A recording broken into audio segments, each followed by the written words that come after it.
Les anges sont tout près du trône de Dieu et ils ont accès en sa présence. Cela ressort dans l'une des plus belles vérités que Jésus ait dites à l'égard des petits enfants. Gardez-vous de mépriser aucun de ces petits, car je vous dis que leur ange dans les cieux voit sans cesse la face de mon Père, qui est dans les cieux. Matthieu 18, 10. Nous ne comprenons naturellement pas cela, car c'est une chose très mystérieuse. Mais Jésus dit que les anges ont accès au trône de Dieu, lui-même. Il n'y en a qu'un seul qui soit plus près. L'œuvre des anges est très variée. Regardons encore cette lettre aux Hébreux, car nous nous tenons très près d'elle. Auquel des anges lui a-t-il jamais dit « Assieds-toi à ma droite, jusqu'à ce que j'ai mis tes ennemis sous tes pieds pour te servir de marchepied » Les anges ne sont-ils pas tous des esprits au service de Dieu, envoyés par lui pour exercer un ministère en faveur de ceux qui doivent recevoir en héritage le salut? Hébreux 1, 13, 14.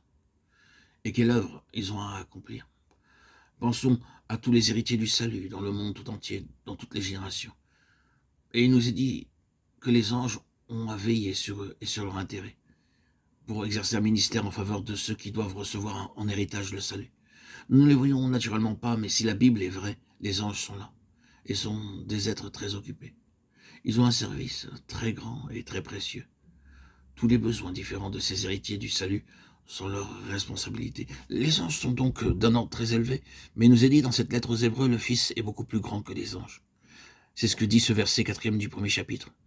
Il est devenu d'autant supérieur aux anges qu'il a été d'un nom plus éminent que le leur. Si nous lisons ce que nous dit la Bible au sujet des anges, nous aurons une révélation merveilleuse. Et nous arrivons ensuite à ce petit fragment où il nous est dit que le Fils, qui est Jésus, est devenu d'autant supérieur aux anges. C'est là que commence sa supériorité. Nous sommes entrés dans cette dispensation-là, la supériorité de Jésus sur tous les anges. Peut-être n'avons-nous pas suffisamment pensé au ministère des anges, mais ils sont évidemment très occupés pour chacun de nous. Peut-être avons-nous été sauvés de beaucoup de choses parce qu'ils ont veillé très fidèlement sur nous. Nous pouvons continuer ensuite par Moïse. Nous remarquons qu'il est dit au chapitre 3e, c'est pourquoi, frères saints, vous qui avez part à la vocation céleste, considérez bien l'apôtre et le grand prêtre de la foi que nous professons. Jésus qui a été fidèle à celui qui l'a établi comme Moïse, ainsi l'a été dans toute sa maison.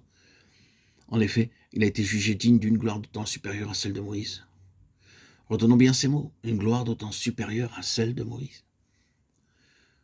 Car le constructeur d'une maison est plus admiré que la maison même. Il n'y a pas de maison, en effet, qui n'ait été construite par quelqu'un. Or, celui qui a construit toute chose, c'est Dieu. Quant à Moïse, il a été fidèle dans toute sa maison, comme un serviteur appelé à rendre témoignage de ce qui devait être annoncé plus tard. Mais Christ l'est comme un fils à la tête de sa maison. Hébreux 3, 1, 6. L'auteur dit « Nous n'enlèverons rien à Moïse. Nous lui rendrons l'honneur d'avoir été un grand serviteur de Dieu. » Mais Christ est plus grand, le Fils est plus grand que Moïse. Abraham fut le père de la nation, mais Moïse fut son constructeur et c'est lui qui la forma. Quelle grande place eut Moïse dans l'histoire.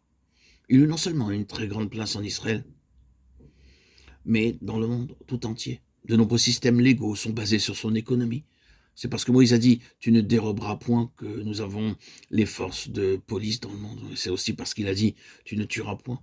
Ce serait bon si nous avions plus de force en relation avec certaines autres choses qu'a dites Moïse. Mais le point est celui-ci, Moïse en est arrivé avec une très grande place dans l'histoire. Les Juifs, au jour de Christ, en appelaient toujours à Moïse, comme ayant l'autorité finale en toutes choses. L'accusation qu'ils élevèrent contre Jésus fut qu'il se faisait plus grand que Moïse. Et l'auteur de cette lettre aux Hébreux dit avec une grande hardiesse, « Il en est un qui est plus grand que Moïse. Rendez à Moïse tout l'honneur qui lui est dû, mais le Fils est plus grand que lui. »